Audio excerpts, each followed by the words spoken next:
As she mentioned, I am a social worker at a crisis center, and I have worked with some victims of human trafficking and people who do sex work by choice, and those are two completely different things. And this ordinance does not seem to differentiate that. First, I want to talk about why some of my clients, some victims, do not report when they are victimized. One of the biggest things that I've been told over and over again is that I'm not believed. I go to law enforcement and they interrogate me as if I am a criminal. Why would I want to put myself through that? They say, my dad called me a liar. My mom said I was looking for attention. My friends asked me if I was taking my meds that day. So when you know that you are not going to be believed by the people around you, that is a huge reason why people don't report what's happening to them. Additionally, after somebody does make a report, danger escalates. Okay, the person who is victimizing them has made threats, have told them what is going to happen to them or their family, their pets, their children. This is what's going to happen if you tell anyone what's really going on. They don't want to put themselves in danger. They don't want to put their loved ones in danger. There's no safe shelter for them to go most of the times. When people come to me and I have to tell them our shelter is full, I'm going to have to call 3 different counties and you're going to have to arrange your own transportation to figure out where you're going. That's terrifying for somebody who is in crisis and in trauma. Many of them don't have their own income, don't have any savings, and when they are going through the legal system, they're treated as criminals. We say that people are not guilty.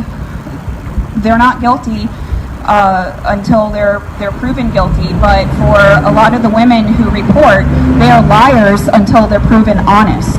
And they're re-victimized over and over again by the legal system. And finally, especially concerning this ordinance, immigration status is a huge reason why people may not report, especially under the current administration. If you are afraid that you're going to be arrested or deported, or somebody who's trying to help you doesn't speak your own language and you don't know your rights, you're going to be less likely to report. And the truth of the matter is that immigrants are more likely to be victimized. So this ordinance is not all bad. I read it through word for word, page for page, and people who drafted it seemed like they really did their homework, cited their sources, made the teacher and me proud, but there are still some things that are missing from it. So one of the things that is a problem is that it puts the burden of not being a victim of trafficking on the worker. So it's almost saying if you want to prove you're not a victim of human trafficking, you have to follow all these regulations that are not set by the health department, whereas the burden of not trafficking and not committing a crime should be on the criminal.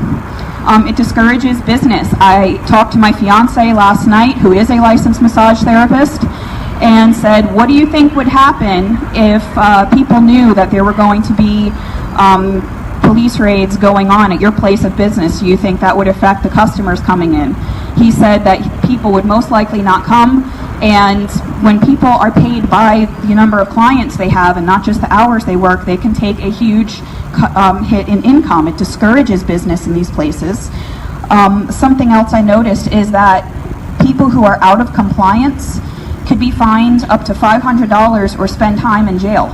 A lot of people have a misconception about any type of sex work, that it is really great paying and glamorous work, and that's not the truth for most people. Most people are not paid very much. They are scraping by. Where is somebody going to find $500 to avoid jail time if they're already in poverty? And then, of course, this can snowball, as my colleague addressed, that when you have any type of arrest or criminal charge on your record, it makes it more difficult to apply for school, to apply for jobs, to get safe housing. Okay, so you are keeping somebody trapped in the cycle of poverty, and in some cases trapped in a trafficking cycle, just by the unintended consequences of this ordinance. And there's no evidence that it deters trafficking. Based on what models look like in other countries, there is no evidence that this would actually be a deterrent. So what would be a better solution would be more holistic. Complete immunity when reporting sex crimes is absolutely necessary. The person that is reporting should not be treated like a criminal. We know that sometimes when there's trafficking, other illegal activity is involved. Why are we putting that on the person who's been victimized? They need to have complete immunity when reporting a crime. Law enforcement needs to give people who report the benefit of the doubt. When you are reporting a crime, you need to be believed. There needs to be immediate connections with the crisis center for trauma-informed care, connection to immigration attorneys if necessary for a T visa, which most people who are trafficked have no idea what that even is or that that's an option. And they need to be able to have access to job programs that get them into a different type of work if that is what they prefer. Additionally, some people find themselves caught up in the child welfare system because if they have children and they've been trafficked, somebody decided that, well, now a good idea is to re-traumatize the parent and the child by separating them in the time they need each other the most. Community awareness and education is essential. In the type of work I do, we educate schools, we educate doctors, we educate hospitals, we educate all different agencies in the community about what does this violence look like.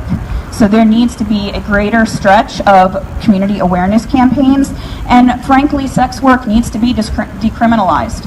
In other countries where human trafficking has gone down, it's because sex work has been decriminalized, not had more requirements put on them for trying to prove that they are not criminals.